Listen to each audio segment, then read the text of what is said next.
Hi all. இன்னைக்கு மரபு தொடர் அகரவரிசை புத்தகத்தில் பக்கம் 4ல் இருக்க மரபு தொடர்கள் பார்க்கலாம் வாங்க. இடக்கரடக்கல். இந்த இடக்கரடக்கல் நம்ம எங்கேயோ படிச்சிருக்கோம்ல. வழக்கில் 2 வகையில் இயல்பு வழக்கு தகுதி வழக்குன்னு வரும். அந்த தகுதி வழக்கில் 3 வகை இருக்குது. இடக்கரடக்கல், மங்களம், குழுவுக்குறி. அப்போ இடக்கரடக்கல்னா என்னன்னு படிச்சிருக்கோம்.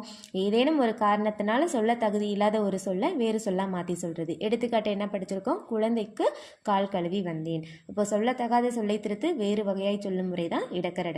இடக்கு முடக்கு அப்படின்னா சங்கடம். ஒரே சங்கடமா இருக்கு. இடக்கு முடக்கா இருக்கு, சங்கடம். இடங்கெட்ட பாவி, சீரழிந்தவன். இடங்கெட்ட பேச்சுனா ஒழுங்கற்ற சொல். எந்த இடம்னு பார்க்காம பேசுறது, ஒழுங்கற்ற சொல். இடங்கேடு அப்படின்னா வறுமை, தாறுமாறு. இடங்கொடுத்தல், கண்டிப்பின்றி நடக்க விடுதல், பிடி கொடுத்தல்.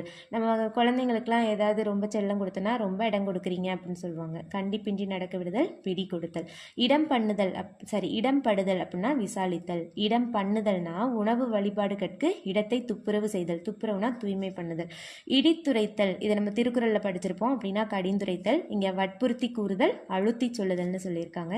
இடுக்கு பிள்ளை, கைப்பிள்ளை. இதை எப்படி ஞாபகம் வச்சுக்கலாம். குழந்தைய கையில் தானே வச்சுருப்போம். குழந்தை எங்கே வச்சுருப்போம், இடுக்கில் வச்சுருப்போம். இடுக்கு பிள்ளை, கைப்பிள்ளை. இடுக்கு முடுக்கு, மூளை முடுக்கு. இடுமருந்துனா வசிய மருந்து. இடைக்கிடை, ஊடே ஊடே. இடைக்கொள்ளை, ஊடுதட்டு. இடைச்சுவர்னா இடையூறு. இடைத்தட்டு, இடைக்கொள்ளை. பாருங்க, இடைக்கொள்ளைனா ஊடுதட்டு, இடைத்தட்டு. இடை தெரிந்துனா செவ்வியறிந்து. செவியறிந்து கிடையாது, செவ்வியறிந்து.